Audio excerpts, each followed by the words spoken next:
Ladies and gentlemen, family and friends, scholars and dignitaries, welcome to another episode. Welcome to my world. Hello, friends. So today I want to tell you the truth about charity. Like everything, there's a good side, and yes, a very good side, but also a bad side to be aware of. But first, let me tell you the three rules of charity. First, it is better to give than to receive. When you give a gift, and when that gift is out of love more than pity, that gift enriches the receiver.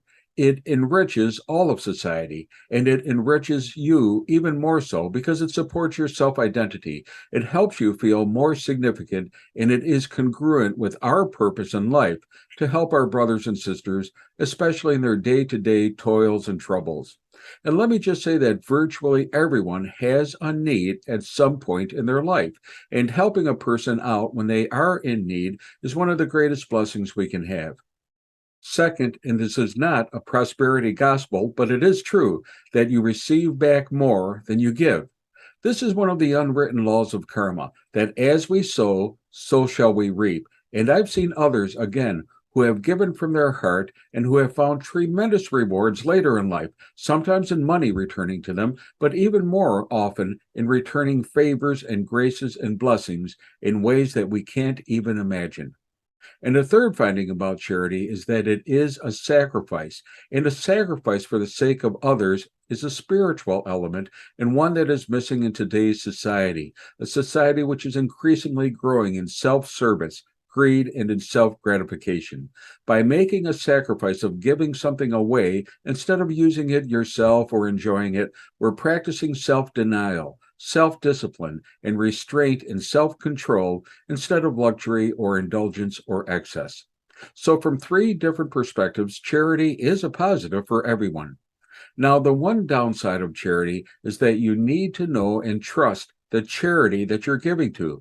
Without going into specifics, there was one not for profit organization that had raised over $4.8 million and had spent over $3 million just on staff salaries, and that year donated nothing, zero, to the charitable cancer work it was established to do.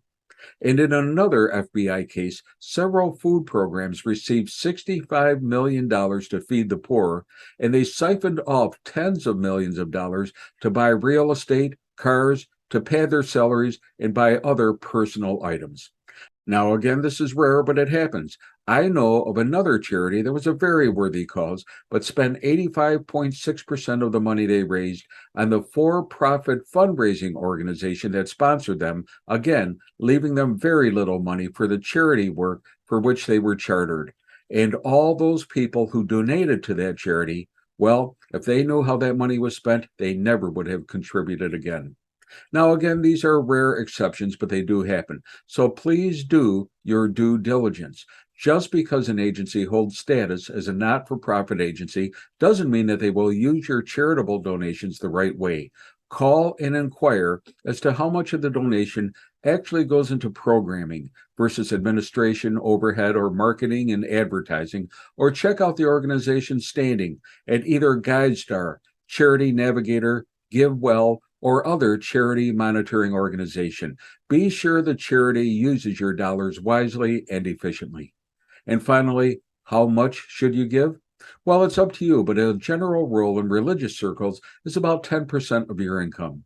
There are a lot of needs out there, and government can't help with everything. People need housing, medical assistance, food, transportation, and childcare. We need recreational programs like parks, juvenile programs like the Boy Scouts or Girl Scouts or Big Brothers and Big Sisters, and school support, especially for after-school athletics and activities. There are needs for research and treatment for diseases like cancer, heart disease, and juvenile diabetes. There are needs for animal shelters and the ecology and environment, and needs for family programs, including addiction and mental health programs. And of course, please include regular donations to your church or religious organization. Many of these have missions that reach out to the poor and homeless, and overall, they do excellent work in spreading the faith and in reaching out the most to those in need. The needs are great, and unfortunately, the donations are few. But please consider giving your money to a worthy cause. And if you can't donate money, please be sure to donate your time or your talent. In other words, volunteer. In Corinthians, it is said that the three greatest virtues are faith, hope, and charity, and the greatest of these is charity. You can help make this a better world. And believe me, you and everyone has something to offer, your time, your treasure, or your talent. It's the humanitarian thing to do. Oh, and remember what Mother Teresa said. Not all of us can do great things, but we can all do small things with great love. And that will help change the world. Hey, be safe, be well, and may God bless.